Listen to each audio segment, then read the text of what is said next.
The knock came at exactly 7:14 on a rainy Thursday evening. I remember the time, because I had just finished a meeting with investors, and was pouring myself a cup of coffee when I heard it. Most people didn't show up at my house unannounced. My assistant usually handled that. But whoever was standing outside had somehow made it to my front door. I walked across the entryway and checked the security screen beside the door. The moment I saw the faces standing there, I froze. For a second, I honestly thought I was imagining things. My mother looked 20 years older than the woman I remembered. Her grey hair was soaked from the rain, and her shoulders seemed smaller than they used to be. Beside her stood my father. The same man who had thrown me out of his house when I was 15 years old. The same man who had looked me in the eye and said, "You're not my son anymore." For 20 years, neither of them had called. Neither of them had apologized. Neither of them had shown up at my door. Yet there they were, waiting. I opened the door slowly. Neither of them spoke. The only sound was the rain falling onto the stone walkway. Then my mother started crying. "Ethan," she whispered. Hearing my name in her voice after all those years felt strange. Like hearing a song from another lifetime. My father lowered his eyes. Something I had never seen him do when I was a child. Finally, he cleared his throat and said, "We need help." I stared at him in disbelief. 20 years ago, they told me I was on my own. Now they were asking me to save them. But before I tell you why they came, you need to understand how everything started. Because people don't usually throw away a 15-year-old kid for no reason. At least that's what everyone assumed. The truth was far uglier. I grew up in a small town outside Columbus, Ohio. From the outside, my family looked normal. My father owned an auto repair shop. My mother worked part-time at a dental office. We lived in a modest 2-story house, with a basketball hoop in the driveway, and a white fence around the yard. To everyone else, we looked like a normal American family. But inside the house, things were different. There was me, and there was my older brother Ryan. Ryan was my parents' favorite. Everyone knew it, including Ryan. If he brought home average grades, they praised him. If I brought home straight A's, they asked why one of them wasn't higher. If Ryan made a mistake, it was an accident. If I made a mistake, it became proof that I wasn't trying hard enough. For years, I convinced myself I was imagining it. I kept working harder. Better grades. More chores. Less trouble. Nothing changed. By the time I turned 15, I had stopped trying to earn their approval. Instead, I focused on school and my future. I believed education was my way out. Then everything changed. My father's business started struggling financially. Bills piled up. Tension filled the house. Every dinner turned into an argument. Every conversation felt like a fight waiting to happen. Then one day, several $1,000s disappeared from my father's business account. He was furious. The next day, more money vanished. Then more. Someone was stealing from him. The entire family was on edge. One afternoon, my father called me into the living room. My mother was sitting beside him. Ryan stood near the fireplace with his arms crossed. The look on their faces told me something was wrong. My father held up a stack of printed bank statements and demanded, "Explain this." I looked down and felt my stomach drop. My name appeared beside several transfers involving thousands of dollars. I had never seen them before. "I didn't do this," I said immediately. Ryan crossed his arms tighter. "Then why is your name on every transaction?" I shook my head. "I don't know." My father slammed the papers onto the table. "Stop lying." Panic spread through my chest. "I'm telling the truth." My mother looked disappointed. "Ethan, just be honest with us." I am being honest. But nobody believed me. The reality was simple. Someone had used my information. Someone had framed me. Deep down, I already knew who had done it. Ryan. But every time I tried to say his name, my father exploded. "You're not blaming your brother for this." "Because he did it," I shouted. The slap came so fast I never saw it. My face burned. The room went silent. My father pointed toward the stairs.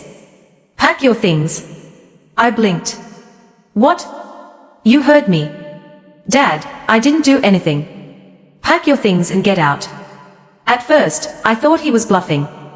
No parent throws their 15-year-old child out of the house. At least that's what I believed. I was wrong.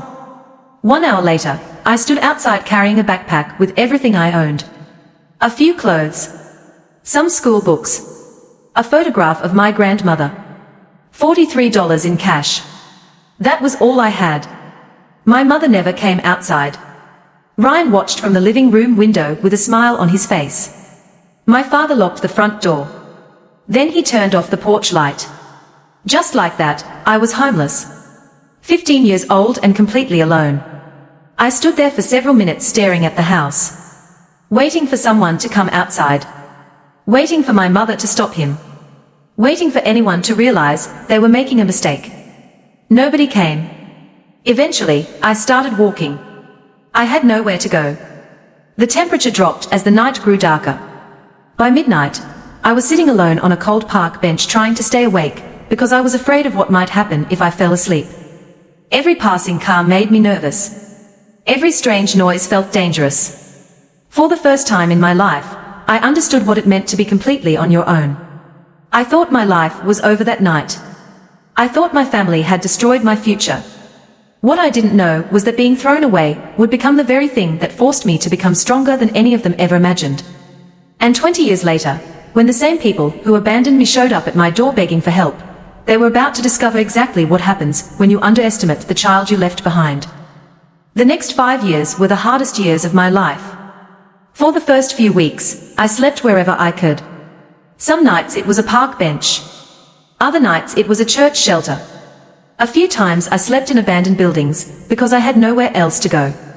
I still went to school every morning. Most people had no idea I was homeless. I would wake up before sunrise, wash my face in public restrooms, and head to class pretending everything was normal. There were days when I couldn't focus because I hadn't eaten in over 24 hours. There were nights when I wondered if my parents even remembered I existed. What hurt most wasn't being hungry. It wasn't being cold. It was knowing that my own family had chosen not to care. One afternoon, my math teacher, Mr. Henderson, stopped me after class. He looked at me for a moment and said, "Something's wrong, Ethan. Talk to me." At first, I denied everything. But eventually, the truth came out. He listened without interrupting. When I finished, he sat quietly for a few seconds before saying something that changed my life. He said, "What happened to you isn't your fault. But what happens next is your responsibility." Those words stayed with me. Through Mr. Henderson, I found a youth housing program that gave me a small room and a chance to finish school. It wasn't much, but it was enough. For the first time since being thrown out, I felt like I had a future again. I worked every job I could find. I stocked shelves at grocery stores. I cleaned offices at night.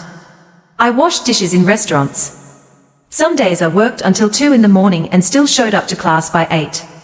While other teenagers worried about parties and dating, I worried about rent and food. But slowly, things started improving. I graduated near the top of my class and earned a scholarship to a community college. It wasn't a prestigious. I am being honest. But nobody believed me. The reality was simple. Someone had used my information. Someone had framed me. Deep down, I already knew who had done it. Ryan. But every time I tried to say his name, my father exploded. "You're not blaming your brother for this." Because he did it, I shouted. The slap came so fast I never saw it. My face burned. The room went silent. My father pointed toward the stairs. "Pack your things." I blinked. "What?" "You heard me. Dad, I didn't do anything. Pack your things and get out." At first, I thought he was bluffing. No parent throws their 15-year-old child out of the house. At least that's what I believed. I was wrong. 1 hour later, I stood outside carrying a backpack with everything I owned. A few clothes. Some school books. A photograph of my grandmother. $43 in cash. That was all I had. My mother never came outside. Ryan watched from the living room window with a smile on his face. My father locked the front door. Then he turned off the porch light. Just like that, I was homeless. 15 years old and completely alone. I stood there for several minutes staring at the house. Waiting for someone to come outside. Waiting for my mother to stop him. Waiting for anyone to realize they were making a mistake. Nobody came. Eventually, I started walking. I had nowhere to go. The temperature dropped as the night grew darker. By midnight, I was sitting alone on a cold park bench trying to stay awake because I was afraid of what might happen if I fell asleep. Every passing car made me nervous. Every strange noise felt dangerous. For the first time in my life, I understood what it meant to be completely on your own. I thought my life was over that night. I thought my family had destroyed my future. What I didn't know was that being thrown away would become the very thing that forced me to become stronger than any of them ever imagined. And 20 years later, when the same people who abandoned me showed up at my door begging for help, they were about to discover exactly what happens when you underestimate the child you left behind. University, but I didn't care. It was an opportunity. During my second year, I started repairing old computers and selling them online.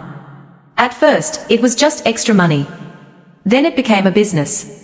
By 23, I had launched a small technology support company. By 26, I had expanded into software services. By 30, I employed dozens of people. Every obstacle that should have broken me somehow made me stronger.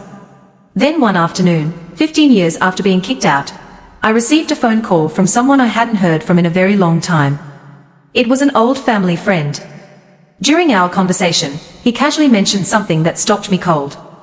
Ryan had been arrested years earlier for financial fraud. My heart nearly stopped. As I dug deeper, I discovered the truth. The same pattern he had used on other victims matched exactly what had happened to my father's business account. Ryan had stolen the money. Ryan had used my information. Ryan had framed me. And eventually, Ryan himself had admitted it. The truth had been known for years. My parents knew. They knew I was innocent. They knew they had destroyed the life of the wrong son. Yet not once had they called. Not once had they apologized. Not once had they tried to find me. That realization hurt more than being thrown out. Because mistakes can happen. But 20 years of silence is a choice. From that day forward, I stopped wondering why they never came looking for me. I already knew the answer. They had chosen their favorite son. And they had lost us both. Would pay off the immediate debts.